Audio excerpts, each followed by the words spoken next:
ام باجار حسکی دوام بکن ل باجار حسکی روزانه بقاسی 500 تن جمار زبالت آویتن ل او یک جه نکاره قریجال نوا باجار بداوی بکش برکم ایدی قراجی گهشتی اصلا که بی آوای کن نزی آوین کو ایدی چاندنی سرتین کرن بویا او اف قریجا در بازی نوا آوید به وجاره در بازی خوارن انگامیشن کسکاهی کو روزانه لسر سفره تی خوارن دبا او مترسیا وجاره تندرستیه بخورد دا آوای کرنش بر وی که خبرکاری نجنگی هدی بیشن تبی شارداری ارگ دکول سر ملی ولاتیان جی بشارداری رببن آلیکار بکاربن اف استا قریجی و جماریا کو لنوا باجار زیده بوی بکاربن کیم بکن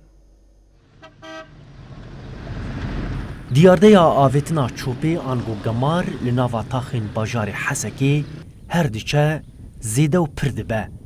Bi taybet jî li derdora bajar û rexên çemê Xabûr ev yek tê dîtin.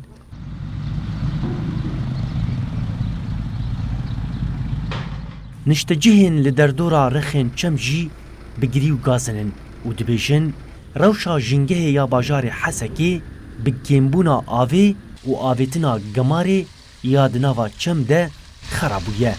Bînerên hêja ev çemê Xabûrê ye ji ber kêmbûna avê û derbasbûna ava karîzan ya ku di nava vî çemî de bêhneke xerab, bêhneke nexweş, nexweşiyê li derdora xwe belav dike. Mixabin li kêleka wî jî zeviyên keskayî tên avdan, mîna ev pincarê koneha li pêşiya çavê we ye. Sebanîxe ev pincar jî li ser vê ava gemar tê avdan tiştê herî xerab jî got li nava bazarê de tê firotin.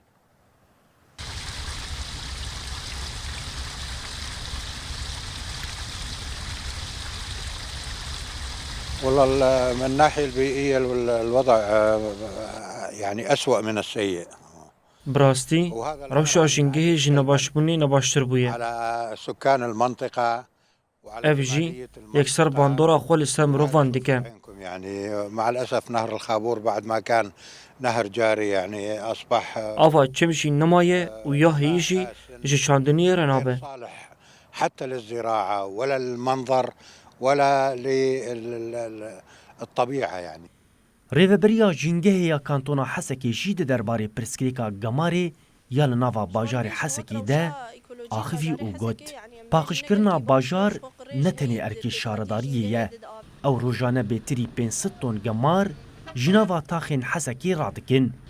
Divê xelkên Hesekê jî ji bo bajarê xwe bi me re alîkar bin.